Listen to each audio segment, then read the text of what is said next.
또 그 다음에 그리스도께서 그의 백성들을 사랑하는 이러한 목적을 향해서 이 아가서가 또 이렇게 잘 구성되어 있다라고 하는, 그래서 그리스도와의 연합에 대한 이 신비로움을 부부의 사랑이라고 하는 남녀의 이 깊은 사랑을 통해서 표현해내고 있는 이런 아주 구약에서도 굉장히 독특한 이러한 그 형식과 내용을 가지고 있다라고 말씀을 드렸습니다. 그래서 특별히 구약에서의 그러한 기독론, 예수 그리스도는 누구이신가, 또 구원론, 우리가 그리스도와 어떻게 연합하고 하나 되는가, 이러한 그 신비로운 구원론과 기독론의 이러한 깊은 내용들이, 그러면서도 또 그 교회를 대표하는 또 이러한 그 신부로서의 또 교회의 모습을 통해서 교회론도 또 이렇게 살펴보게 됩니다. 그래서 참 이 아가서는 그 문자적 역사적 형식은 굉장히 좀 이렇게 어렵지만 실제적으로 7대 교리의 이 중요한 면들이 잘 녹아 들어있는 것을 우리가 또 만나게 됩니다.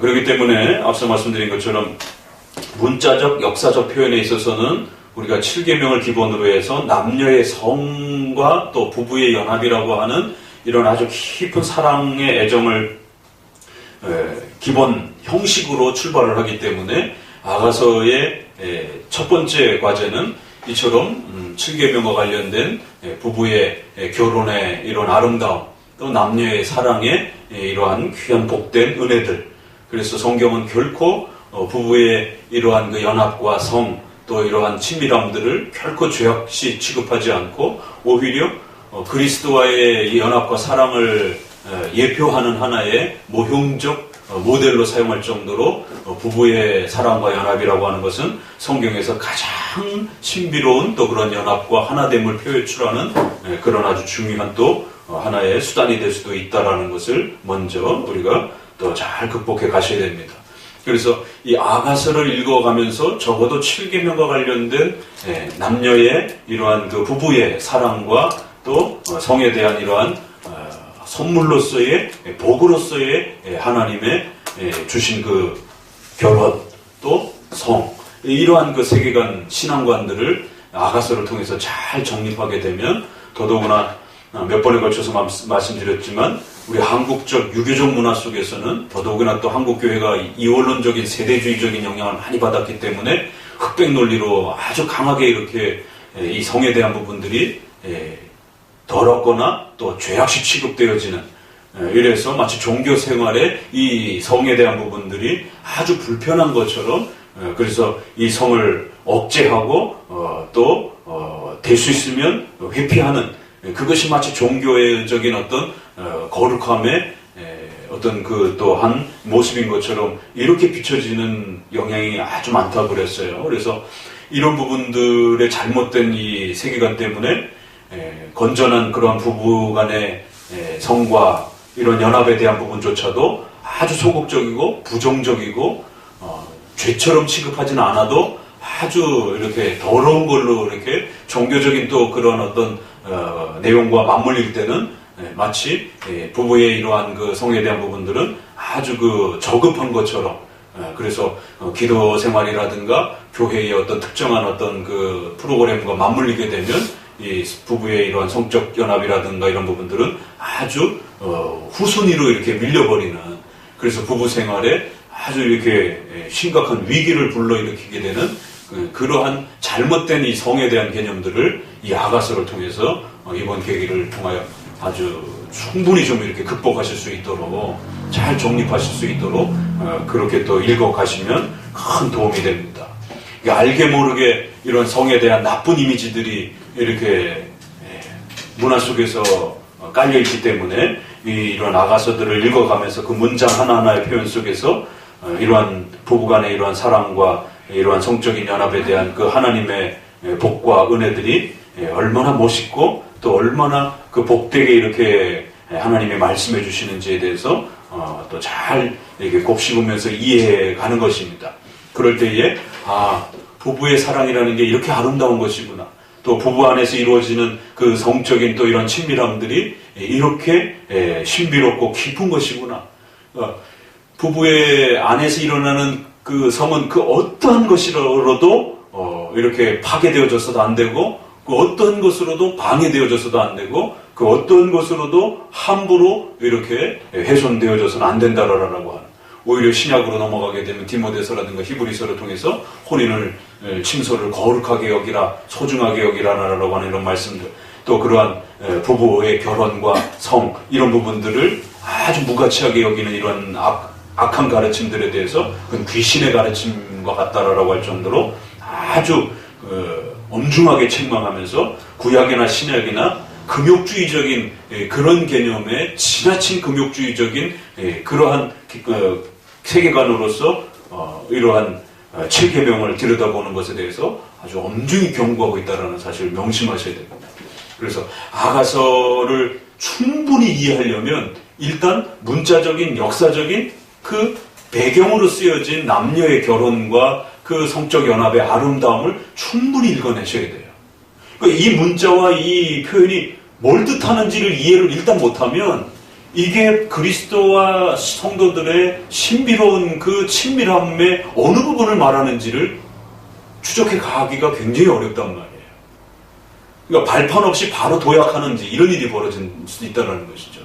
그래서 부부의 이 아름다움이라고 하는 것은 정서적인 아름다움, 또 삶을 함께 공유하는 아름다움, 또 거기에는 이 세상에서 그 어떠한 것으로 비교할 수 없는 부부만이 유일하게 누리는 그러한 성적인 연합이라는 거 하는 것이 또 그 안에 담겨 있는 것이, 그러니까 지정의라고 하는 전인격적인 그런 하나의 결합이 이 부부간에서만 누릴 수 있는 아주 독특한 연합이란 말이에요. 그러니까 우정이라든가 어떤 다른 어떤 그 연합을 통해서는 지식적인 연합, 감성적인 어떤 교감도 서로 나눌 수가 있어요. 그러나 부부의 결혼으로 들어가게 되면, 남녀의 사랑으로 접근하게 될 때에 인격적인 이러한 연합도 물론 포함이 되지만 그 부부에 있어서는 성을 빼놓고 부부관계를 말할 수가 없단 말이에요. 그럴 때에 그러한 그 성적인 신비로운 그 깊은 남녀간의 사랑의 이러한 그 모든 부분들이, 그래서 영혼과 육체 전체가 신비롭게 서로가 부부가 하나가 되어지는 이 신비로운 그 연합의 이러한 의미들을 얼마나 복되게 하나님께서 우리에게 허락해 주셨는지. 그래서 그러한 뒤로 갈수록 그 강도가 훨씬 더 그 아름다움에 대한 고백들과 호소들이 더 이렇게 정도가 더 높아져 갑니다.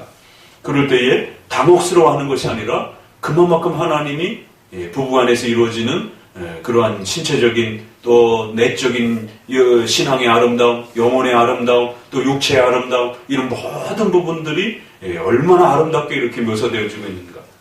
이런 부분들을 충분히 읽어내면서 성이란 복된 것이구나, 아름다운 것이구나, 또 하나님께서 우리 인간이 살아가는 데에 아주 소중한 선물로, 삶의 열매로 그렇게 주신 것이구나.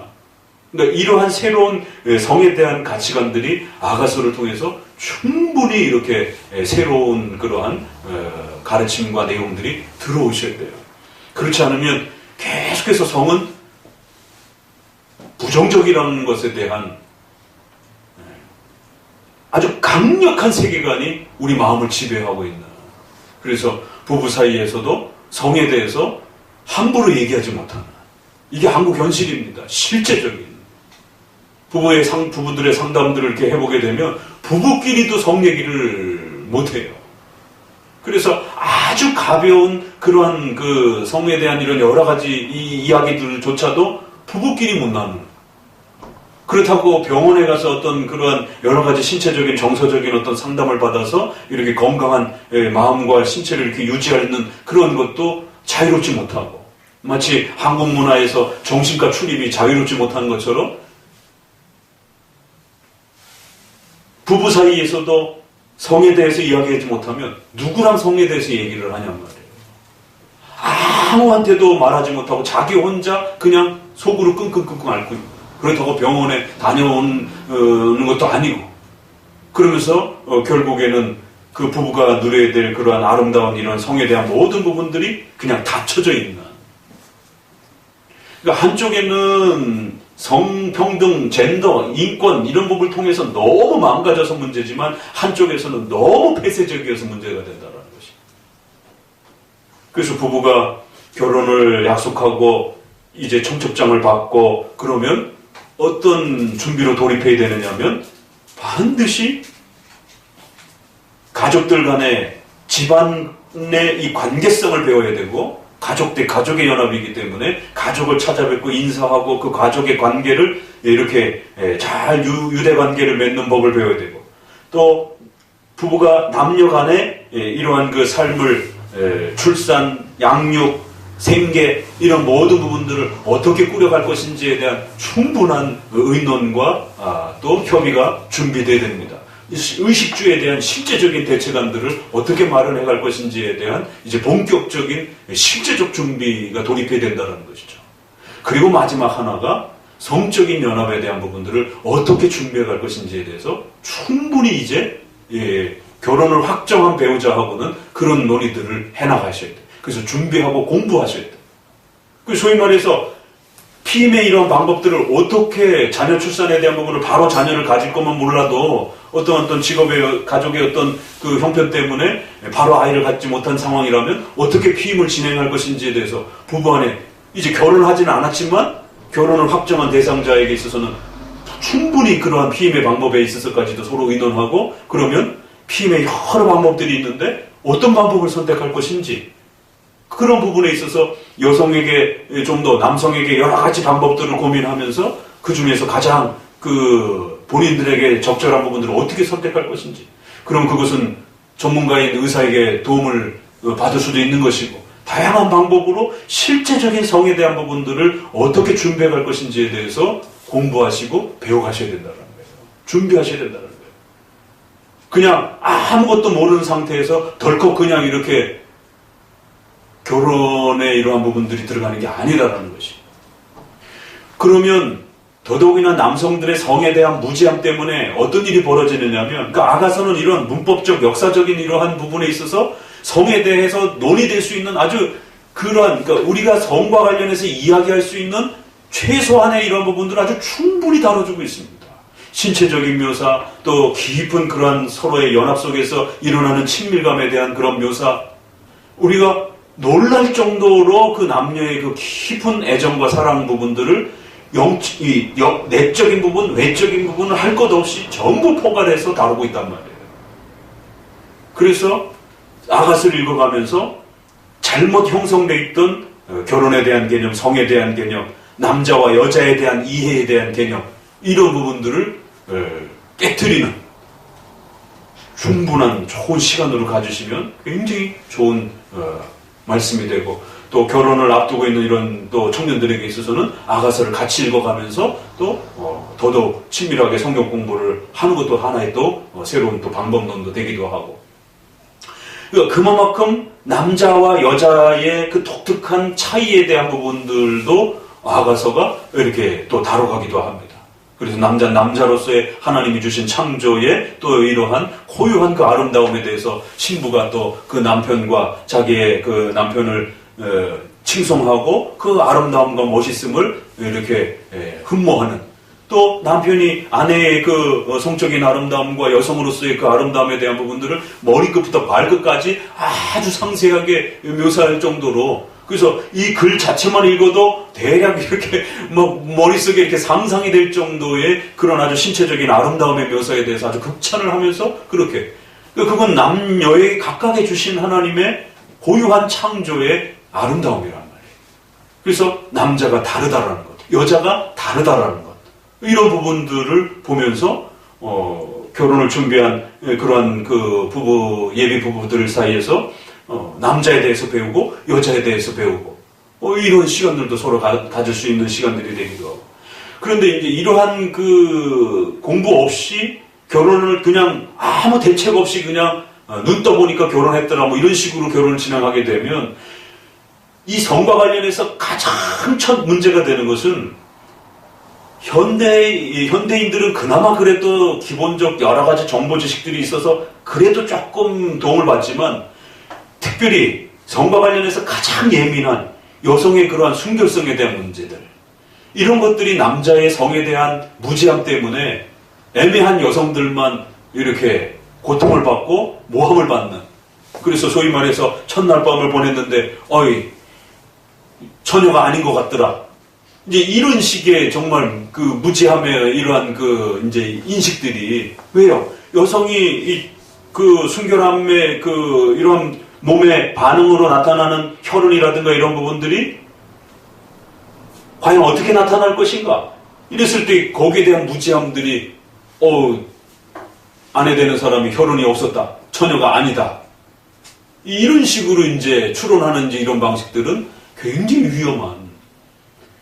현대의학의 산부인과에 있어서도 여성들이 선천적으로도 그렇고 또 여러 가지 운동이라든가 다양한 어떤 그 활동에 의해서 소위 말해서 그런 천연막이라든가 이런 부분이 파괴될 수가 있기도 하고 또 다양한 어떤 신체적인 어떤 경우의 수도 있을 수 있는데 이러한 성에 대한 기본 지식이 너무 없다 보니까 마치 자기의 부인이 처녀가 아닌 것처럼 그렇다고 해서 그거를 물어볼 수도 없고 그러니까 속으로 그냥 끙끙끙끙끙끙 앓다가 결국 나중에 이혼으로 치던 너는 순결하지 않아. 이 너무 정말 어이가 없는 그러면 이제 나중에 그 부분을 상담해보면 전혀 그럴 여성이 아닌 이런 부분들을 이제 산부인과라든가 이렇게 진단을 받아봤으면은 그냥 한 번에 해소될 문제를 갖다가 서로 말도 못하고 그냥 끙끙끙끙 앓면서 결국 나중에 부부의 가장 신의의 가장 핵심이 되는 정조의 남녀의 정조에 대한 이런 문제들이 결국에는 오해를 불러일으키면서 이혼으로 치닫는. 그게 이제 구약 성경을 읽다 보면은 이제 남편들이 아내에 대해서 의심하면서 그 여성의 처녀성에 대한 부분들을 의심하고 거기에 대한 어떤 증거 자료들을 처가댁에 요구하면서 그래서 처가댁들은 이제 그러한 흔적들을 준비하고 있어야 되는. 왜냐하면 남자 쪽에서 하도 비일비재하게 여성을 학대하면서 여성을 버릴 그러한 그 기회로 삼으려고 그렇게 여성의 처녀성들을 늘 공격의 대상으로 이렇게 악용하고 있었기 때문에 구약의 여성을 보호하는 하나의 방법으로서 그 여성의 처녀성에 대한 흔적들을 증거로서 이렇게 확보할 수 있도록. 그러니까 우리가 성경에 이런 부분을 읽다 보면은요 너무 놀라운 거예요. 어떻게 이런 이야기들이 목사님이 지금 이런 단어와 이런 이야기들을 하면 어떻게 목사님이 저런 이야기를 저런 단어를 입에 담을 수가 있지? 뭐 성경에 다 있는데 구약에 다 있잖아요. 그러니까 그런 부분들을 남자들이 구약의 유대인들이 그렇게 악용했을 때 하나님이 그 죄성을 아주 강하게 책망하면서 여성을 보호하기 위한 그런 사회적 제도라든가 장치들을 이렇게 마련해 주시고 함부로 여성을 이렇게 처녀성에 대한 문제를 가지고 모함하지 못하도록. 그리고 모세 이혼 증세 문제도 그렇고 특별히 여성의 그 처녀성에 대한 이런 순결에 대한 이런 문제와 관련해서 성경은 아주 놀랍도록 그 부부 안에서의 그 성을 보호해 주려고 그거를 잘 지켜서 부부의 그 가정이 깨어지지 않도록 얼마나 많은 사회적 장치 또 부부간의 신의를 바탕으로 한 그러한 장치. 그래서 거짓말이라든가 이런 부분들이 다른 걸로 연결됐을 때는 그래도 하나님이 이렇게 좀 유예를 해주기도 한다든가 정도의 차이에 있어서 조금 이 벌을 조금 약하게 하기도 하시고 이런 차이가 있어요. 그러나 결코 가감하지 않는 아주 가장 센 벌로 처벌하는 그러한 것 중에 몇 중에 하나가 이 남녀의 결혼에 있어서 신의를 위배한 이 정조의 문제에 있어서 신의를 위반하는 거짓말로 그렇게 7계명과 9계명이 맞물린 형태로서의 거짓말이 표출이 되어서 자신의 그 순결함에 대한 부분들을 속였을 때 저주문을 써가지고 제사장 앞에서 아내 된 자에게 너 다른 남자랑 바람핀 일이 없느냐? 남편이 그걸 의심을 했을 때 절대 없습니다. 맹세하고 그 저주문을 태워서 물에다가 풀어넣고 마시라는 것이. 만약에 거짓말이면 살점이 녹아서 떨어져거나 즉석에서 살이 썩어져 나가면서 죽는다라는 것이. 그냥 직결 심판인 것이. 그러나 그 여성이 자신의 정조를 순결함을 잘 지켰으면 그 저주문에 하나님의 심판이 담긴 그 글을 먹어도 전혀 이상이 없고 오히려 남편을 엄중하게 훈계해서 두 번 다시는 아내를 의심하지 못하도록. 그거는 남성 중심의 이 형식으로 이 제도가 형성됐지만 거꾸로도 당연히 적용이 되는 것이죠. 그러니까 이런 부분에 있어서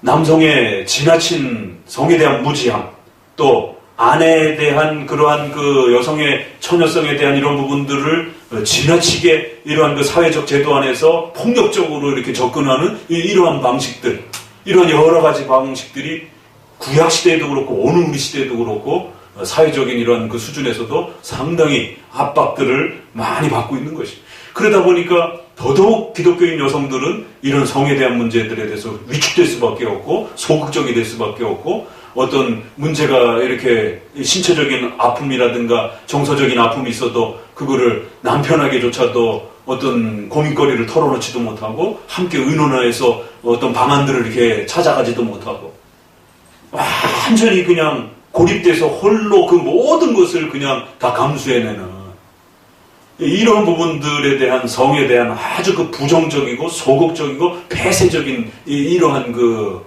가치관은 이건 금욕주의적 분파에서 나온 형태예요.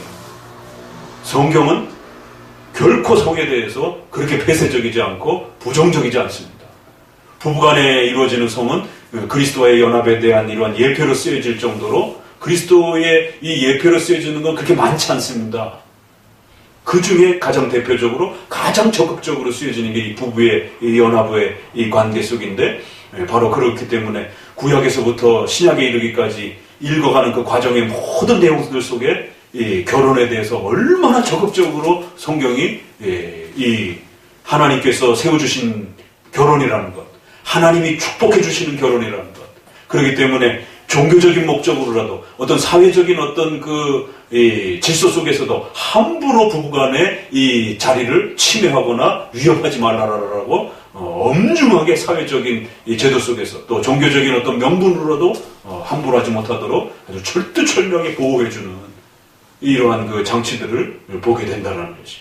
그래서 부부로서 준비되어지는 이런 청년들은 이러한 성에 대한 이런 부분들을 하나님 앞에서 가장 감사하게 받으면서 그 부부가 가장 아름답게 그렇게 또 하나님 앞에서 배워가면 그만큼 또 귀한 일반 은총으로서의 또 이런 복된 은혜와 선물도 이 세상에 돈으로 채울 수 없는 부부간에 누릴 수 있는 가장 친밀함과 행복함들을 그래서 그 가정을 천국처럼 이렇게 만들어낼 수 있는 질병과 돈과 사회적인 그 어떤 요구 조건도 부부의 그 친밀함을 떼어놓을 수 없는 그래서 부부가 가장 깊은 친밀함으로 있으면 그 가정은 결코 무너지지 않습니다. IMF 때문에 남편이 직업을 잃어가지고 돈 때문에 수많은 사람들이 이혼해 나가고 또 어떤 신체적인 어떤 손상 때문에 또 많은 부부들이 이혼해 나가고 또 자식을 키워나가다 또 이혼해 나가고 수많은 이유들을 통해서 이혼의 위기를 겪지만 이렇게 성경을 통해서 결혼의 가치와 의미들을 배워가는 기독교적인 우리 부부들은 절대로 그런 부분들에 대해서 안 흔들립니다. 오히려 외부적인 그런 어떤 어려움들이 닥치게 되면 부부가 훨씬 더 강하게 친밀함을 더 누리게 되면서 더 강력하게 힘을 합쳐서 부부가 단단해지는 이런 오히려 반증의 효과가 나타나면서 더 부부가 강해진다는 것이죠. 부부가 강해지면 그 어떤 것도 다 물리치면서 이겨내고 성장할 수 있어요. 그런데 부부의 그 연합의 힘이 약해지게 되면 아이들이 피해를 당하고 가정이 해체가 되고 가정이 해체가 되면 당장 교회가 위협을 받는 것이에요. 이런 부분에서 반드시 이 아가서를 통해서 이번 계기를 통해 여러분들이 부부간에 일어나는 7계명 안에서의 이 소중한 이 결혼의 축복과 이 위대함 그렇기 때문에 젊은 청년들은 부지런히 이 결혼을 향해서 목표를 세우고 부지런히 달려가야 된다는 거예요. 결혼은 해도 되고 안 해도 되는 선택의 문제가 절대로 아닙니다. 그건 고린도전서 7장에 있는 것처럼 하늘로부터 특별히 아주 특별히 하나님으로부터 그렇게 구별된 사람 아니고서는 99% 의무적으로 하나님 앞에서 이 땅에 태어난 이상 가로점을 꾸려서 자손을 번성하여 사회적인 그런 목적도 이바지하고 또 교회의 후손들을 번성케 하는 이 거대한 이 목적들을 반드시 성취해내야 되는 이러한 사명들을 가지고 있기 때문에 청년들은 결혼에 대한 이러한 올바른 목표를 세우고 또 거기에 관련돼서 자신의 신체도 단련해야 되고, 벌써 30대 됐는데 막 이렇게 어떤 성인병이 찾아와서 건강한 자손을 낳을 수 없는 이러한 몸의 상태가 된다든가, 이런 것도 문제가 심각하고 자기 자신을 관리하지 못한 또 죄가 될 수도 있는 것입니다. 오늘날에는 다양한 많은 질병과 이런 부분들이 음주, 흡연 막 이렇게 해갖고 소위 말해서 정자의 상태가 아주 그냥 막 이게 헬렐 해갖고 완전 병들어가지고 막 이런 것은 하나님 앞에 자기 신체에 대한 무책임이 되는 것입니다. 그래서 이런 여러 가지 부분에 있어서, 왜 술, 담배 문제가 우리나라에서는 교회법적으로 금지되어 있지만 서구에 있어서는 아디아포라 문제로 열려있단 말이에요. 그런데 이제 최근에 의학을 통해서 밝혀지는 것처럼 과도한 니코틴이라든가 이런 그 술의 이런 부분들이 남성의 이러한 그 정자 활동에 엄청난 치명적인 위해를 끼치잖아요. 그러면 아디아포라라 할지라도 특별히 결혼 정년기에 있는 이런 청년들은 될 수 있으면 이제 뭐 우리나라에는 해당이 안 되지만 아디아포라로 허락되어 있는 그런 나라들에서는 결혼 정년기에 있는 이런 20대에 있는 이런 청년들은 절대로 흡연이라든가 음주라든가 이런 부분들 함부로 해서는 큰일 납니다. 그러면 건강하지 않은 정자가 임신이 되어지게 되는, 그러면 아이가 태어나면서부터 몸이 병약한 그런 아이가 태어날 수밖에 확률적으로 훨씬 높게 된다는 것이죠. 그러니까 이런 부분들에 대한 모든 책임성을 가지고 자기 몸을 관리해야 되는 거예요. 그래서 운동도 하고 먹는 것도 가려서 잘 이렇게 먹고 이러면서 몸과 마음이 건강하게 이렇게 유지될 수 있도록, 그리고 또 여성은 임신이라고 하는 이 엄청난 이 생애의 이 책임감을 감당해야 되기 때문에 더더욱 결혼을 앞두고 있는 여성들은 자기 몸을 잘 더 관리해서 아이를 가질 수 있는 이런 건강한 몸으로서의 이러한 그 모든 에너지를 이렇게 지켜낼 수 있는 아이를 갖는다라고 하는 것은 여성의 엄청난 몸에 그러한 그 부담을 주는 거기 때문에 임신 중독증부터 시작해갖고 여러 가지 이러한 또 새로운 예기치 못했던 그러한 여성의 몸에 그 과부하가 이제 이렇게 자기가 견뎌낼 수 있는 그 신체적 능력을 오버하게 되면 여러 가지 이제 과부하의 질병들이 나타난단 말이에요. 그래서 임신 우울증도 나타나기도 하고 산후우울증도 나타나기도 하고 여러 가지의 이런, 그렇기 때문에 임신을 앞두고 있는 여성들은 아주 몸 관리를 정말 철저하게 잘 해야 된단 말이에요. 먹는 것, 입는 것, 마시는 이런 모든 부분들을 잘 관리해서 정말 건강한 아이를 이렇게 출산할 수 있도록, 최고의 아이를 출산할 수 있도록, 그러니까 이런 부분들이 결혼이라고 하는 이 엄청난 가치 앞에서 하나님께서 그 결혼을 얼마나 소중하게 여겨주시는지. 그러면 결혼이라고 하는 게 그렇게 하나님이 소중하게 여겨주신다고 해서 그냥 알아서 그냥 남녀 청년들이 그냥 결혼하면 다 저절로 되는 게 아니잖아요. 그렇게 소중하게 하나님이 만들어주시고 보호해주시고 주신 결혼이기 때문에 결혼을 해야 되는 당사자들은 더더욱이나 자기 자신을 잘 관리하고 책임감 있게 결혼을 준비해 가야 된다는 것이에요. 그래서 물질도 준비해야 되는 것이고, 또 그런 신체도 준비를 해야 되는 것이고, 또 앞으로 살아가야 될 모든 그런 의식주와 관련된 여러 가지 복합적인 부분들을 총체적으로 또 함께 공부해가고 준비해가고, 이런 책임성들이 그냥 나 혼자만 그냥 사는 것으로 만족하는, 소위 말해서 일본 그 애들처럼 그냥 이렇게 뭐 그 홀로족인지 그런 것처럼 그렇게 삶이 이렇게 고착돼서는 큰일 납니다. 그래서 이런 총체적인 부분에 대해서 성경이 결혼에 대한 이 가치를 얼마나 고귀하게 우리에게 쏟아붓고 있는지, 그러한 그 신앙적 이 세계관이 아가서를 통해서 강력하게 먼저 문자적인 역사적인 이러한 토대를 통해서 우리 안에 먼저 들어와야 돼요. 그리고 난 다음에 그러한 남녀간의 신비로운 그러한 애정과 사랑의 이런 연합들이 예표론적으로 그리스도에게로 어떻게 또 향하여 나아가는가. 얼마나 멋있어요.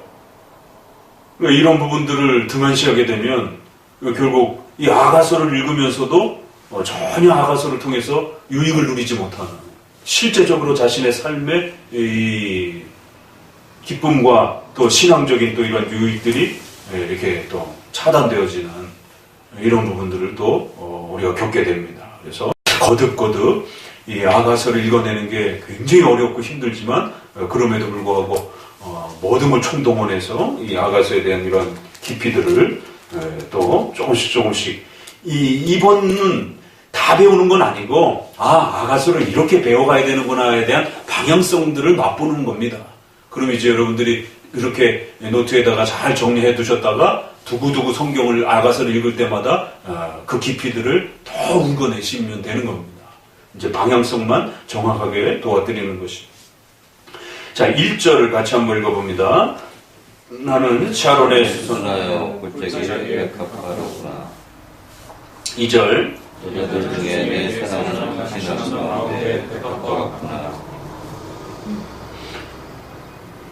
자, 본격적으로 이제 남녀로 나눠져서 서로의 사랑에 대해서 이제 표출해 나갑니다. 그러니까 2장, 3장으로 이렇게 진행되는 과정 속에서는 이제 남녀의 솔람미 여인과 솔로몬이 남녀로 이렇게 서로 사랑을 나누고 연애하고 서로를 알아가고 서로를 교제하면서 결혼이라고 하는 이제 그 과정으로 나아가는 이제 이러한 역사적 문자적 그러한 배경을 가지고 있습니다. 그렇기 때문에 초반부에는 서로 사귀고 알아가고 그리고는 이제 중간중간에 이게 순서적으로 이렇게 돼 있지는 않기 때문에 중간에 결혼에 대한 이야기가 갑자기 먼저 이렇게 쑥 또 이렇게 순서를 바꿔서 앞에 나오기도 하고 또 뒤에 나오기도 하고 그런 부분은 좀 자유롭습니다. 자, 나는 샤론에 수선하여 골짜기에 백합화로구나. 그 이제 술람미 여인이 자기 자신을 샤론에 수선하다.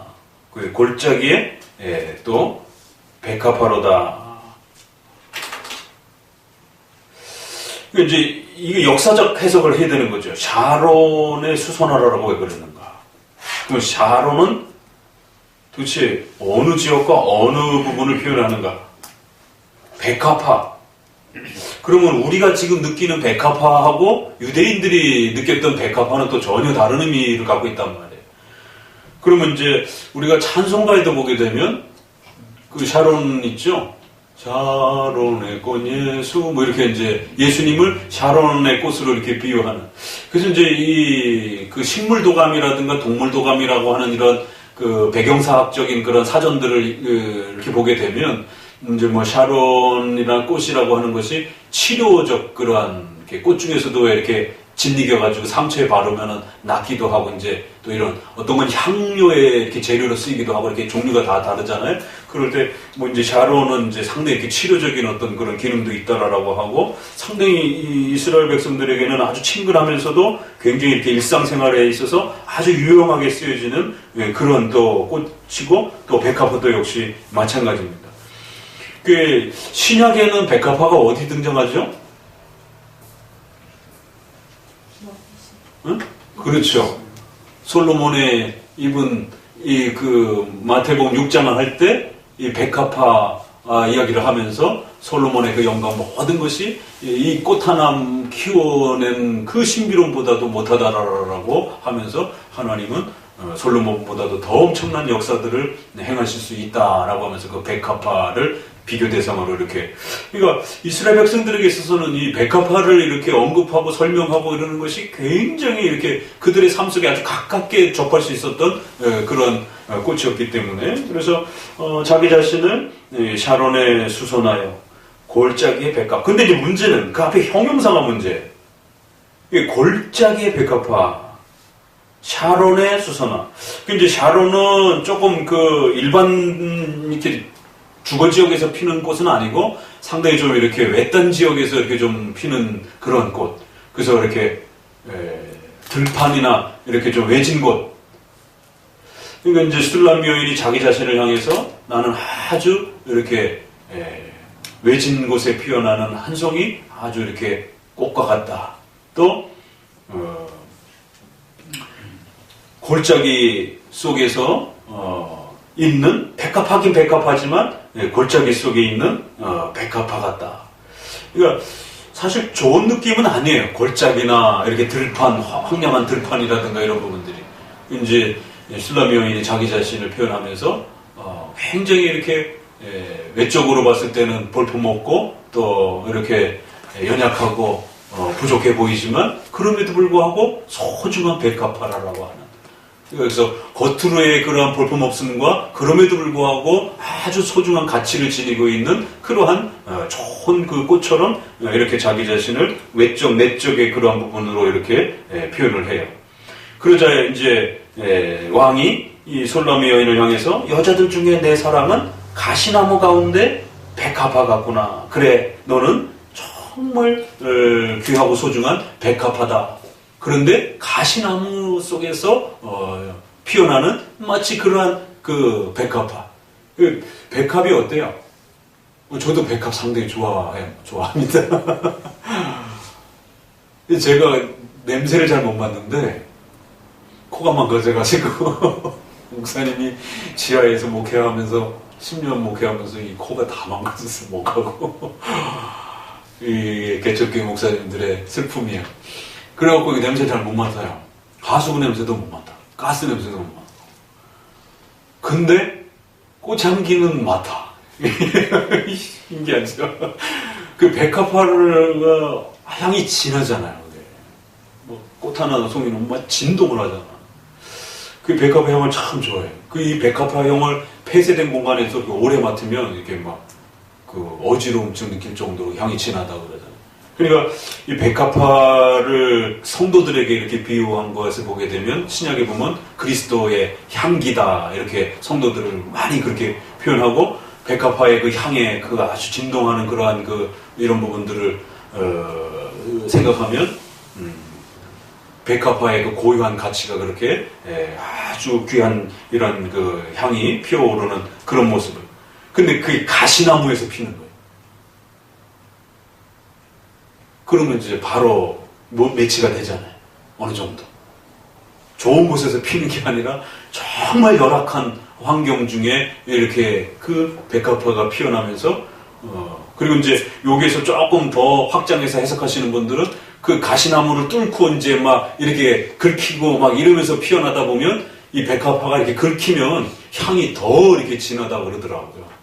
그래서 좀 이렇게 좀 꽃이 좀 시들시들하면 이게 꼭 저 이파리를 딴다든가 이렇게 좀 상처를 내면은 향이 더 확 이렇게 진동하는. 그러니까 성도들의 이러한 삶이 고달프고 힘들고 이러한 그 아픔 속에서의 이런 성도들의 성화의 삶 속에서 살아가는 그런 성도들의 삶. 그걸 가시나무처럼 이렇게 표현하면서 그럼에도 불구하고 성도들의 삶이 얼마나 고귀하고 귀하고 아름다운지 이게 이제 그리스도께서 그 교회와 성도들을 향하여 이렇게 또 표출하는 표현이죠. 그래 너희는 아주 귀하고 소중한 가시나무 가운데 열악한 상황 가운데서 피어나는 그러한 그럼에도 불구하고 아주 향이 온 세상에 진동하는 그러한 고귀한 그런 백합화 같구나. 남자들 중에 나의 사랑하는 자는 숲을 가운데 사과나무 같구나. 내가 그 그늘에 앉아서 심히 기뻐하였고 그 실과는 내 입에 달았구나. 요것도 조금 더 깊이 해석하게 되면은요 상당히 이렇게 좀 진한 내용입니다. 이것도 어떻게 표현을 하냐면 내 사랑을 그러니까 남자들 중에 신랑을 표현하면서 그 신랑이 숲을 가운데에 있는 사과나무. 그러니까 이제 슐라미 여인이 신랑을 표현하는 방식, 그 다음에 또 왕이 여인을 표현하는 방식이 여러 그 자연환경을 비유해가면서 서로의 아름다움을 이렇게 표현합니다. 그런데 많은 그 숲풀들 가운데 있는 그러한 사과나무 같다. 그러면은 이 부분을 고민해 보세요. 숲풀 가운데 사과나무를 어떻게 보는 것인가? 그리고 그 나무의 그늘에 앉아서 그 무더위를 식힐 수 있는, 그리고는 그 사과나무로부터 열매 맺는 과실을 그 그늘에 앉아서 아주 맛있게 먹는 것이에요. 이거 하나의 그림입니다. 그림인데 이게 남녀의 사랑과 관련돼서 지금 나오고 있는 문맥의 흐름이란 말이에요. 그러면 이건 단순하게 이렇게 너 멋있어 이런 정도의 표현은 아니에요.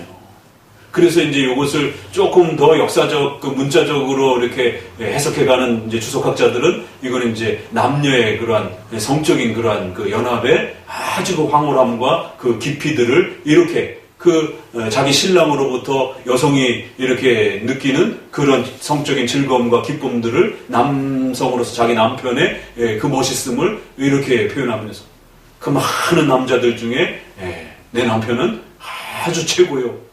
사과나무 같은 나무들 중에서도 과실을 맺는 이런 나무들이 귀하게, 포도나무가 이런 것들이 귀하게 구약에는 취급되잖아요. 그럴 때에 그 중동 지역이라든가 이런 데서 배, 사과, 포도 이런 즙이 많은 이런 부분들은 음료 대상으로 이렇게 쓰여지기 때문에 굉장히 귀하단 말이에요.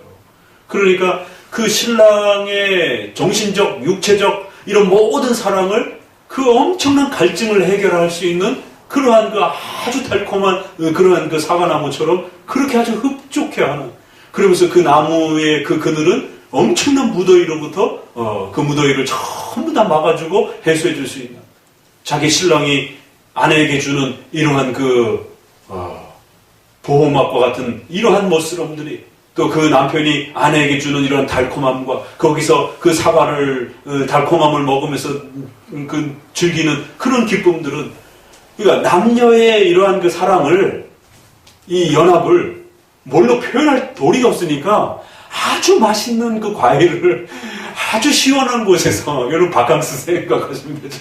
바캉스에 가서 발 담그고 과일, 열대 과일을 쫙 먹으면서 이렇게 이게 시니까, 그러니까 남녀의 그런 그 연합과 그 부부의 그러한 그 친밀함과 성적인 그 하나됨의 이런 즐거움들을 이렇게 멋있구나, 내 남편의 사랑은 이렇게 멋있게 시적으로 표현을 해주는 거예요.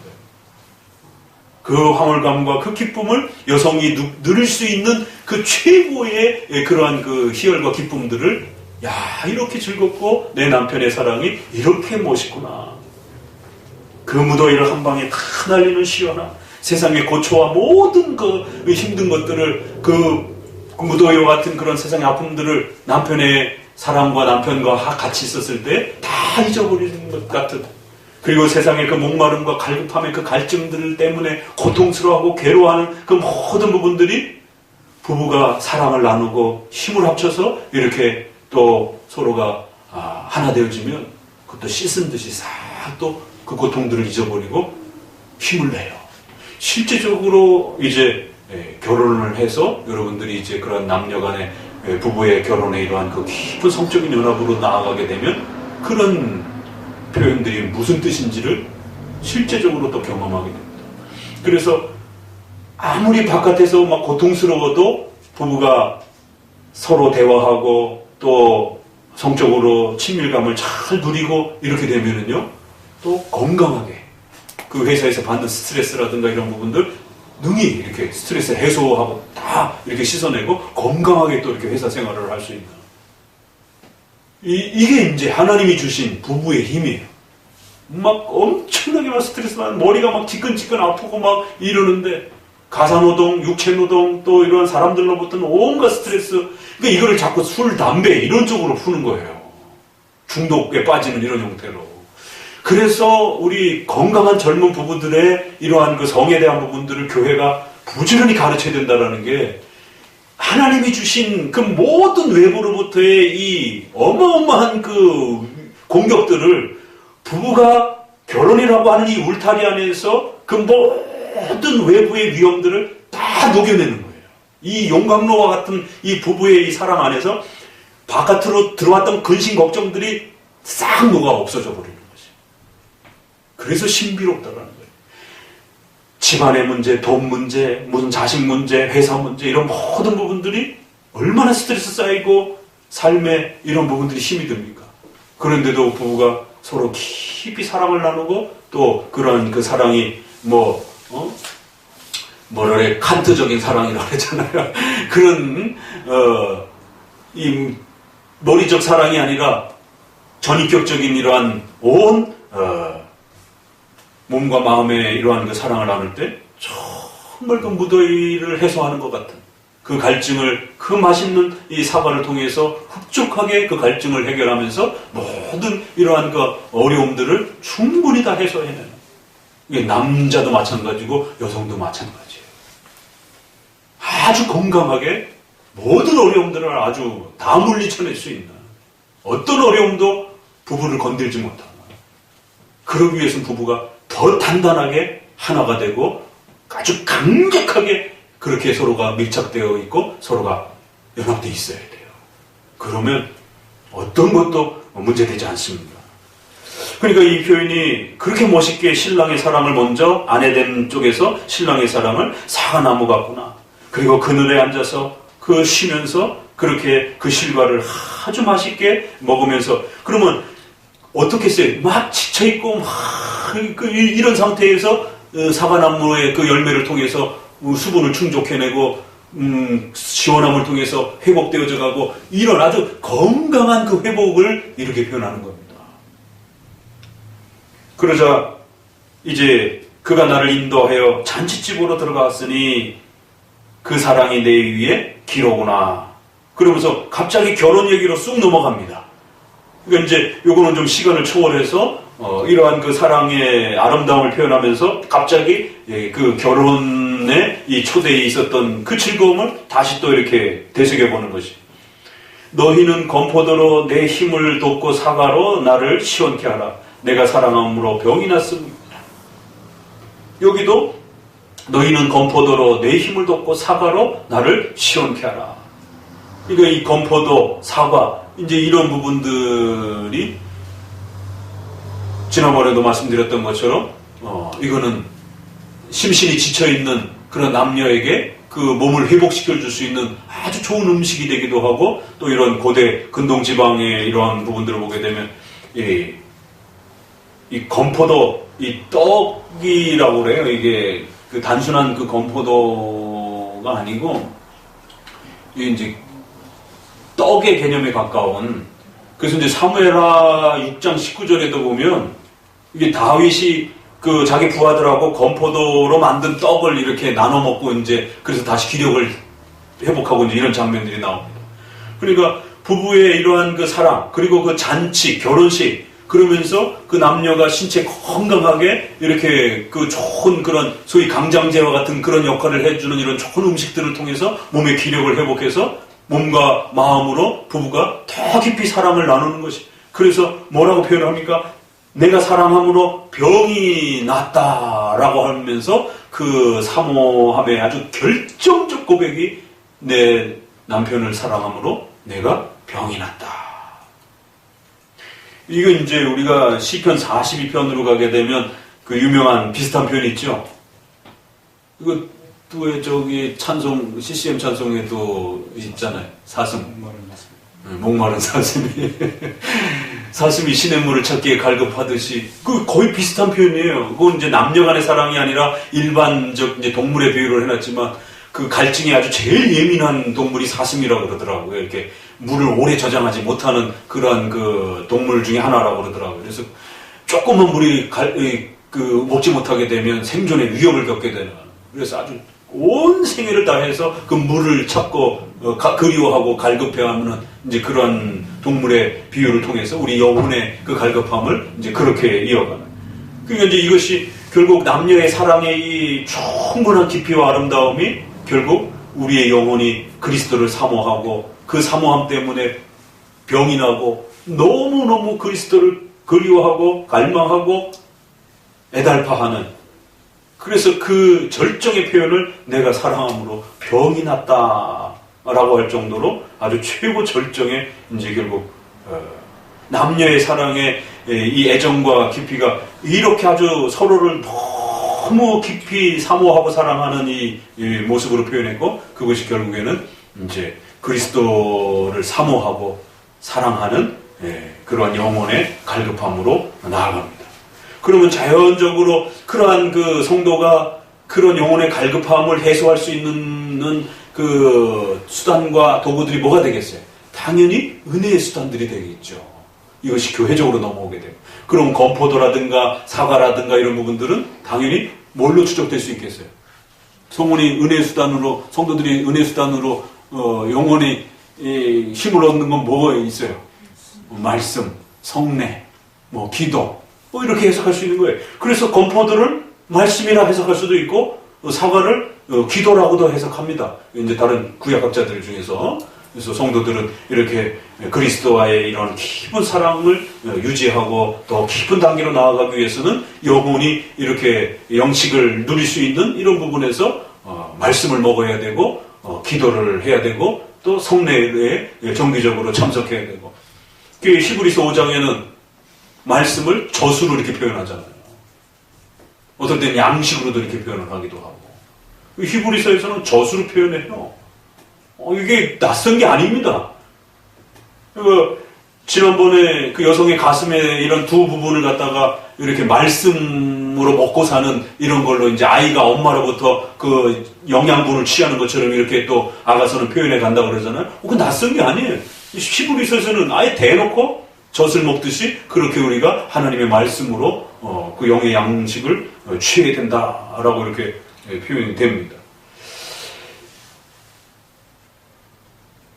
자, 6절에 그가 왼손으로 내 머리에 베게 하고 오른손으로 나를 안는구나. 예루살렘. 그럼 이건 또 어떤 표현일까요? 신랑의 그 보호와 도움을 또 이렇게 또 한 번 또 표현을 했습니다. 이건 여러분이 한번 추론해 보세요. 왼손으로 베게 하고 오른손으로 안는 것이 어떻게 해야 돼, 그러면? 이렇게 여성의 머리를 받치고, 오른손으로 이렇게 앉는, 이런 형태가 되겠는데, 그러면 성경에, 더 이상 얘기 안 해요. 힌트를 추적해 보세요. 오른손, 왼손에 대한 성경의 어떤 그 흐름이 있어요. 구약도 그렇고, 신약도 그렇고. 특별히 구약이 많이 나오죠. 하나님과 관련해서. 어떤 경우들이 나오죠? 응? 그런 것도 그렇고 오른쪽 왼쪽에 대한 부분도 또 더 나아가서는 직접적으로 왼손 오른손일 때 이 표현도 나와요. 어디에 나와요? 이 사람들이 성경 안 읽는 거 아니야? 그랬으냐? 그런 것들 그런 왼손 오른손 모르게 그것도 될 수도 있고 구약 중에 이사야도 많이 나오죠. 이스라엘 향해서 하나님이 이렇게 그렇지 전능하심을 표현할 때 내가 오른손으로 야곱아 내가 너를 보호하고 지킬 것이다. 그럼 왼손으로 보호하시면 안 되나? 그럴 때 이제 이 오른손잡이의 이런 문화들 이게 이제 보편적인 문화잖아요. 그러다 보니까 오른손은 항상 전쟁을 하거나 적을 물리치고 오른손으로 들고 칼을 이제 무기를 쓰고 그러니까 항상 오른손은 아주 강력한 힘을 예표하는 아주 중요한 하나의 또 상징적 표현이었죠. 그러니까 하나님이 의로운 오른손으로 내가 너를 붙들리라 이제 이런 부분들. 그래서 성경에서는 왼손을 상당히 부정적으로 사용한대요. 이삭? 응? 이삭 야곱고요. 거기도 왼손 오른손 나오는구나. 왼손. 그래 그런 것도 이제 주역해 보세요. 그래서 왼손은 상당히 이렇게 소극적이요 부정적으로 이렇게 많이 묘사하고 오른손이 훨씬 더 긍정적이요 또 전능함으로 하나님의 의를 또 표현하기도 하고 그러니까 전반적인 흐름이 있단 말이에요. 그러면 여기서 왼손 오른손을 이렇게 다르게 해석하시는 분들이 있는데 그래도 이런 전체 흐름의 문맥에 맞춰 보게 되면 오른손 왼손의 큰 흐름에서 해석하는 게 훨씬 나아요. 그러면 성도들이 그리스도의 보호 안에서 오른손으로 강력하게 보호해 주실 때도 있는 거예요. 그런데 왼손으로 베개할 때는 어떤 일이 벌어지겠어요? 내버려 두시는 것처럼 마치 하나님이 안 도와주시는 것처럼. 그래서 왼손은 항상 힘이 없고 연약하고 부족하고 이런 느낌이 성경에서 항상 대비관념 속에서 나타난단 말이에요. 그러니까 성도의 이러한 또 보함 속에 때로는 왼손으로 내 머리를 베게 하고 어떨 때는 이게 보호하는 느낌인데 여성을 이렇게 안아주는 느낌인데 왼손 오른손을 이렇게 추가해가지고는 남녀의 또 이런 사랑 속에서 이것이 또 교회로 넘어갈 때는 왼손 쪽은 조금 더 연약함의 이런 표현으로도 많이 사용되기 때문에 교회가 방치되어진 것처럼 고통과 아픔 속에 이렇게 또 섭리 가운데 있기도 하고, 그러나 또 하나님은 오른손으로 강력하게 그 신부를 지켜 보호해 내주시기도 하고. 7절, 예루살렘 여자들아 내가 노루와 들사슴으로 너희에게 부탁한다. 내 사랑이 원하기 전에 흔들지 말고 깨우지 말지니라.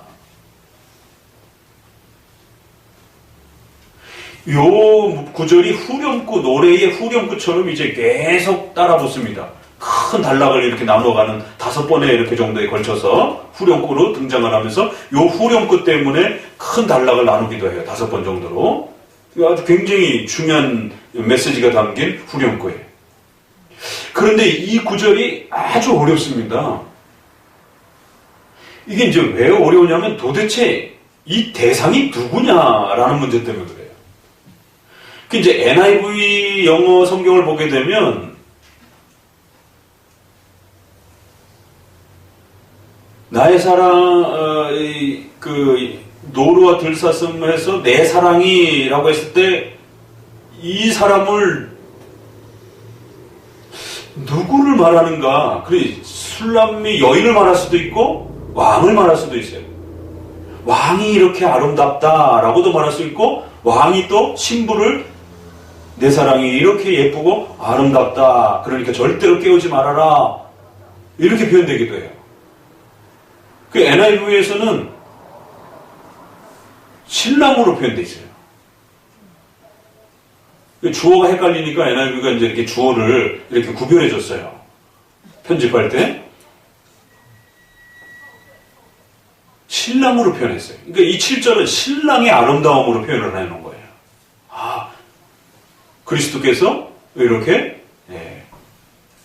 노루와 들사슴처럼 아름답고 소중하니까 그리스도가 원하기 전까지는 절대 그리스도를 깨우지 말고 그리스도를 귀하게 이렇게 대접해라. 이렇게 이제 술람이 여인이 부탁하는 것처럼 읽혀질 수도 있어요.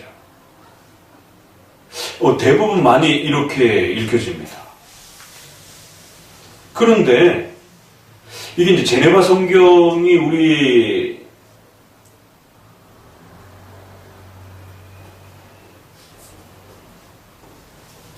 장록에서 아주 중요하게 읽혀지잖아요. 그러면 킹제임스 성경에는 이제 제가 이렇게 쭉 찾아보니까 킹제임스 성경은 이제 이게 상당히 어려운 거예요. 본인들도. 그러니까 이수로 해버렸어요. 그냥. 중성으로 해놔버렸어. 나의 사랑이에서 my love를 그냥 받아서 그냥 it 그냥 이렇게 해놔버렸어요. 그것이 이렇게 그냥 해놨어요. 그런데 이제 NIV라든가 이렇게 조금 쉬운 성경들은 he로 해놨어요. 솔로몬이 왕이 깨기 전까지 내버려 둬라 이렇게. 근데 제네바 성경은요 she로 해놨어요. she, 교회로 해놨어요. 왕이 교회를, 성도를 이렇게 그리스도께서 내 교회가 노루와 들사슴 같이 이렇게 소중하고 예쁘고 귀엽고 아름다우니 내 교회가 방해받지 못하도록 여자들아 함부로 내 교회를 괴롭히지 말고 내 교회에 방해하지 말고. 왜냐면 자꾸 방해꾼들이 이렇게 깨우니까. 그러니까 노루와 들사슴은 아주 예민하잖아요. 우리가 산에 가다 보면 이렇게 조그만 소리에도 확 깨고 이제 이런 걸 이렇게 비유를 들어서 내 교회가 이렇게 너희 때문에 잠이 깨지 못하도록 내버려둬라, 보호해줘라. 이렇게 교회를 아끼는 그리스도의 마음으로 이렇게 성경이 되어 있습니다. 이거 둘 중에 어느 쪽으로 선택해야 될지 상당히 어려워요. 박윤수 목사님은 전자 쪽으로 이렇게 조금 해석을 했고, 제네바 성경에서는 후자 쪽으로 조금 방향을 잡았어요. 둘 다 가지세요.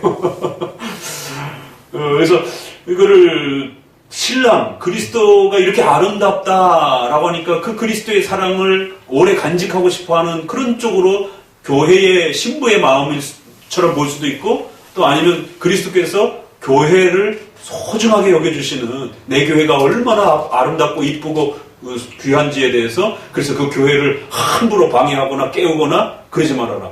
그것도 상당히 멋있는 해석이에요. 그러니까 제네버가 교회를 보호하시는 그리스도의 그러한 그 관심에 대해 쪽으로 저도 조금 그게 더 마음에 들기도 하고. 그러니까 그 큰 흐름 중간중간을 넘어가면서 그리스도의 사랑을 신부가 이렇게 내 신랑이 얼마나 아름다운가, 그리스도가 얼마나 아름다운가 이렇게 이제 후렴구로 노래를 하는 거예요. 그렇게 봐도 되고 아니면 그리스도께서 우리 신부를 그리스도의 교회를 바라보면서 내 교회가 얼마나 귀한지 너희들은 아느냐. 절대로 내 교회를 함부로 건드리지 말아라. 이걸 이제 후렴구로 이렇게 계속 이렇게 넣어주는. 그래서 그리스도의 신부와 교회가 아주 소중하고 귀하다라고 하는 이렇게 또 이렇게 중간중간에 중심을 이렇게 넣어주는 걸로 봐도 되고요. 여러분이 원하시는 대로 선택하세요. 저는 후자가 더 멋있기도 하고. 자, 8절. 나의 사랑하는 자의 목소리로구나. 보라, 그가 산에서 달리고 작은 산을 빨리 넘어오는구나. 나의 사랑하는 자는 노루와 같고 어린 사슴과도 같아서 우리 벽 뒤에 서서 창으로 들여다보고 창살 틈으로 엿보는구나. 여기 이제 술람미 여인이 또 이제 자기 신랑을, 왕이 자기에게로 찾아오는 그 장면을 이렇게 소개하면서 그 왕이 여인을 흠모하고 또 사모해서 아주 신속하게, 여기서는 또 이제 노루와 이 어린 사슴을 표현하면서 굉장히 빠릅니다. 그렇죠? 그냥 막 순식간에 후닥 하고 이렇게 내빼고 막 이러잖아요. 우리가 이 사슴을 보게 되면. 그만큼 그 자기가 사모하는 여인을 만나고 싶어서 아주 신속하게 그렇게 달려 나오는 그런 또 그리스도의 모습으로 이렇게 이제 표현해 줍니다. 그런데 재밌는 것은 그렇게 찾아왔는데 바로 들어오질 못하고 벽 뒤에 서서 창으로 이렇게 들여다보는 거예요. 창살 틈으로 이렇게 쳐다보는 거지. 이건 좀 그림을 상상으로 그려가면서 좀 보셔야 돼요. 그러면 바로 들어오지 못하는 거예요. 그럼 이거는 뭘로 좀 보면 좋을까요? 그리스도께서 찾아왔는데 뭐 어떤 이유 때문에 성도들과 연합의 신비로움의 이 그리스도와의 깊은 영적 관계 안에 우리가 계속해서 이렇게 유지되고 나아가야 되는데 뭔가 이렇게 막혀있는 서로 창살과 이것으로 이렇게 벽이 서로 이렇게 생겨버리는, 그래서 더 가까이 나오지 못하는 그러한 그 이미지를 생각하면 교회로 넘어왔을 때, 신앙으로 넘어오게 되면 이제 이런 부분들은 성도들의 죄라든가 또 세상의 여러 가지 환난과 고난과 어려움 때문에 성도들이 자꾸만 그리스도의 이 연합에 실패하고 또 이렇게 그 효과를, 그 아름다움을, 열매들을 많이 누리지 못하는, 그리스도께서 우리 안에 깊이 들어와서 그 교제의 풍성함들을 이렇게 나눠주지 못하는 이러한 그 막힘의 이런 부분들이 간혹 발생한다라는 것이. 그래서 나의 사랑하는 자가 내게 말하여 이르기를, 이제 그러면서 나의 어여쁜 자야 일어나서 함께 가자. 13절에도 나의 사랑 나의 어여쁜 자야 일어나서 함께 가자 이러면서, 이게 이제 2장에서는 최고의 고백인 거죠. 그리고 교회를 향하여 나의 사랑하는 신부들아 나와 함께 나와 연합하자. 그래서 신부를 초대하는 그러한 장면의 목소리를 통해서 그리스도께서 교회를 불러내시는, 그래서 그 백성들과 연합하고자 하시는 이러한 강력한 부르심에, 이것도 웨스트민스터 10장에 들어가도 참 멋있을 부분이에요. 강력하게 그 신부를 불러내시는, 그래서 그리스도와 연합되고 하나 되자라고 하는 이제 이러한 귀한 또 초청인 것이죠. 그래서 이것을 이 초림으로 해석하기도 합니다. 박윤수 목사님도 그리스도의 초림, 그래서 본격적으로 이제 그리스도의 교회를 세우고 그 그리스도의 교회를 구속의 십자가의 사건으로 강력하게 그리스도로 연합시키려고 하고자 하는 엄청난 구속의 첫 시발점이 이제 그리스도의 성육신과 십자가 사건이잖아요. 그러니까 이제 바로 그러한 그리스도의 찾아오심의 첫 그 엄청난 그 초대가 마치 신약으로 넘어가게 되면 그리스도의 초림을 통한 십자가의 이러한 그 은혜를 통해서 죄가 깨지면서 그리스도의 연합으로 우리가 나아갈 수 있는 이제 그런 길이 열리는. 왜 그러냐면 이제 11절 이후부터가 조금 그게 더 연결이 돼요. 겨울도 지나고 비도 그쳤고 지면에는 꽃이 피고 새 노래가 이르렀는데 비둘기의 소리가 우리 땅에 들리는구나. 무화과나무에는 푸른 열매가 익었고 포도나무는 꽃이 피어 향기를 토하는구나. 그러니까 신부야 일어나라. 이제 그리스도와 연합할 때가 되었도다. 그러면 대략 이거는 유대 지역의 이러한 그 이스라엘 지역의 풍토를 이야기하면서 어떻게 얘기했어요? 당연히 겨울도 지나고 비도 지나고 그러면 이제 그런 고통과 아픔과 죄와 물들어 있던 이러한 시절들은 이제 사라져가고 그리스도가 오심으로 인해서 봄비가 내리면서 이렇게 꽃이 피고 또 새들이 지저귀고 열매가 이제 맺혀지면서 온 만방에 이제 새로운 봄 기운이 싹 드는 이런 엄청난 새로운 열매들이 이제 생명이 살아 역사하는. 그래서 이제 그리스도의 초림을 통해서 우리의 십자가의 우리 죄의 문제가 십자가를 통해서 해결되고 구원의 이 엄청난 문이 열리는 이제 그런 면들을 이렇게 하나의 자연 변화처럼 이렇게 소개를 합니다. 그리고 놀라운 것은 요 아가서 이 겨울이 지나고 비도 그쳤고 요 2장 11절을요 사무엘 러더포드도 자기네 그 스코틀랜드의 메리 여왕과 연결된 이러한 찰스라든가 이렇게 핍박의 이러한 그 고통 속에서 그 스코틀랜드가 고통받고 이거를 겨울로 그냥 계속해요. 그래서 이거 그냥 해석 설교하면서 성도 여러분, 우리는 이러한 위정자들에 의해서 우리가 이렇게 겨울과 같은 이 고통과 아픔들을 겪으면서 이 비바람 치는 이 혹독한 이 겨울의 한복판에 있었지만 이제 성령의 봄기운 같은 이런 어마어마한 은혜를 통해서 하나님의 말씀이 여러분들에게 이제 자리 잡으면서 여러분들이 봄에 이러한 새로운 생명력을 얻듯이 이제 우리는 죽은 것 같지만 우리는 겨울의 한복판에 엄동설 안에 있는 것 같지만 이제 스코틀랜드 교회는 우뚝 설 것이고 하나님의 이 어마어마한 도우심으로 인해서 강력한 교회의 새로운 부흥과 역사들이 일어날 것입니다. 러더포드가 이 사무엘 아가서를 의외로 상당히 이렇게 즐겨 설교를 하셨더라고요. 그래서 그 혹독한 스코틀랜드의 이 아픔들을 2장 요 11절 요 부분을 가지고 특별히 많이 이렇게 권면하고 이런 부분들도 있습니다.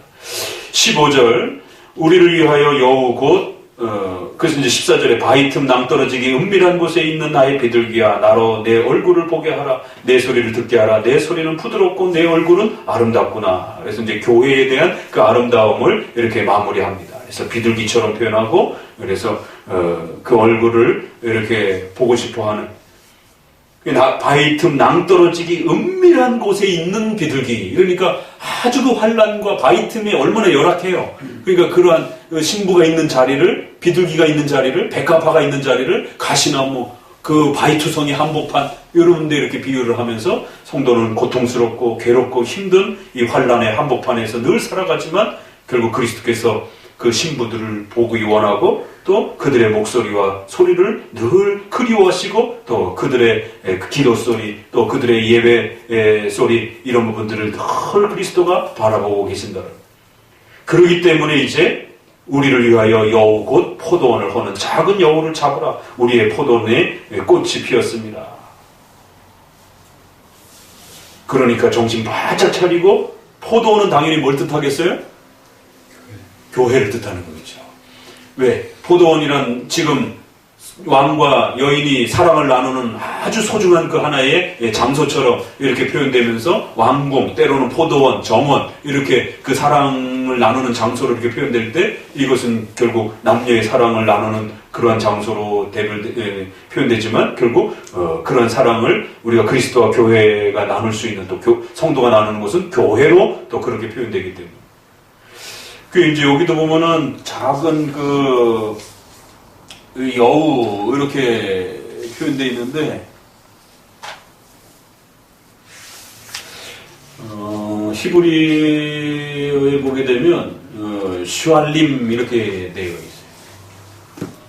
여우들 여우가 한 마리만 있는 게 아니고 여러 여우들이 있을 수 있다라면서 에스겔서 13장 4절에도 보면 너희 선지자들은 황무지에 있는 여우 같다 이렇게 아주 비난하는 그런 그 당시에 이제 그 선지자들이 거짓행위로 이렇게 성도들을 돌보는 이런 악행들을 갖다가 여우에다 비교하면서 포도원을 허는 이런 장면들이 다른 성경 본문에도 같이 연결이 됩니다. 그런데 이거는 교회를 허는 위정자들의 핍박이 될 수도 있고 또 때로는 종교 지도자들의 그런 거짓된 가르침들을 통해서 성도들이 엄청난 고통을 겪기도 하고 또 혼란에 빠지게 되는 또 이러한 악한 가르침들을 작은 여우라 이렇게 표현하면서 교회를 그리스도의 사랑을 나누기 위해서는 교회를 잘 지켜내야 된다 이렇게 마무리를 합니다.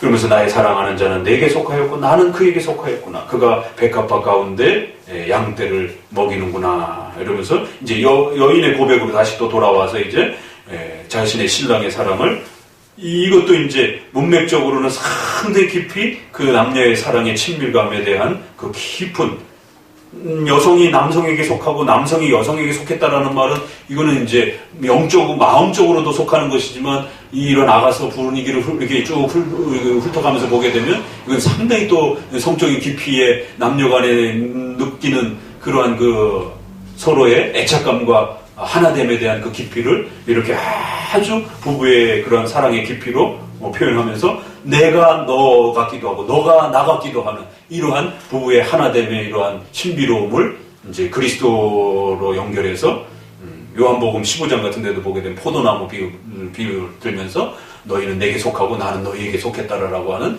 이제 이런 부분들이 그대로 또 연결이 됩니다. 그래서 최고의 표현들이 이 장에 다 나옵니다. 어여쁜 자야 같이 가자. 내가 사랑함으로 병났다. 그리고 내가 너 안에 너가 내 안에 이렇게 아주 깊은 신비로운 그러한 남녀가 부부로서 하나 됐을 때 그러한 그 신비로운 하나됨의 이 놀라움이 있듯이 그리스도와 우리 성도들이 하나가 되었을 때 이런 신비로운 이건 말로 어떻게 표현할 수 없는 그런 아주 깊은 인격적 하나됨이 있다는 거예요. 나의 사랑하는 자의 날이 기울고 그림자가 갈 때 돌아와서 베데르 산에서의 노루와 어린 사슴 같아라 이러면서 그렇기 때문에 이제 날이 기울어지고 또 때로는 그림자가 약간 좀 분위기가 컴컴해지잖아요. 그러니까 이러한 사랑을 우리가 지켜가면서 때로는 또 이렇게 어둠컴컴하고 또 이러한 분위기가 이렇게 어두워지는 또 베데르 산이라고 하는지 이것은 히브리어로 이렇게 보면은 그 문자 그대로는 갈라진 산 뭐 이런 뜻이에요. 그래서 험악한 산 이렇게 좀 그 표현은 분위기는 좋은 표현은 아닙니다. 그래서 이제 이별산이라고도 이렇게 뭐 표현을 하기도 하고 해석을 그래서 아주 거친 산 이렇게 표현해서 결국 교회에게 신부들에게 닥칠 또 그런 어려움들 그럼에도 불구하고 언젠가는 반드시 이 새로운 소망이 이제 우리에게 노루와 어린 사슴 같아라 이러면서 그럼에도 반드시 성도들에게는 앞에서 또 이렇게 보았던 그런 노루와 사슴 이렇게 표현하면서 그 소망의 그러한 때가 교회에게는 또 늘 변함없이 있을 것이다 라고 하면서 그 사랑의 변치 않음들이 내 사랑이 그렇게 또 아름다웠던 그 모습을 다시 이렇게 설명하면서 그럼에도 불구하고 나의 사랑은 내가 사랑하는 대상자는 이렇게 변함없이 멋있고 귀한 그런 자로서 남아있을 것이다 이렇게 하면서 마무리를 합니다. 그러니까 이제 2장 하나만 해도 상당히 그 아주 깊이 남녀의 사랑에 대한 부부간의 사랑에 대한 부분은 아주 깊이 쑥 들어갑니다. 그러면서 그 부부로서 이렇게 누릴 수 있는 그런 즐거움과 기쁨들 여기 이제 기혼자들이 있으면 이게 무슨 말인지 척하고 알아듣는데 여기 이제 미성적인 미혼자들이라 반은 못 알아들어요. 어쩔 수 없어요. 나중에 결혼을 통해서 이 아가서가 더 많이 열매 맺힐 수밖에 없는 거예요. 이게 내가 너에게 속했고 너는 나에게 속했고 이러한 부분들은 이런 정말 아주 더 깊은 단계의 표현들을 끌어내면서 나아갑니다. 그리고 이제 3장, 4장에 가서는 더 또 깊은 표현들이 쏟아져 나옵니다. 그래서 오늘 2장 이렇게 해서 초반부에는 이렇게 아가서를 어떻게 읽어갈지에 대해서 차근차근히 좀 숨을 고르면서 이렇게 진행합니다. 더 잘 묵상해 보시기 바랍니다. 기도합니다. 하나님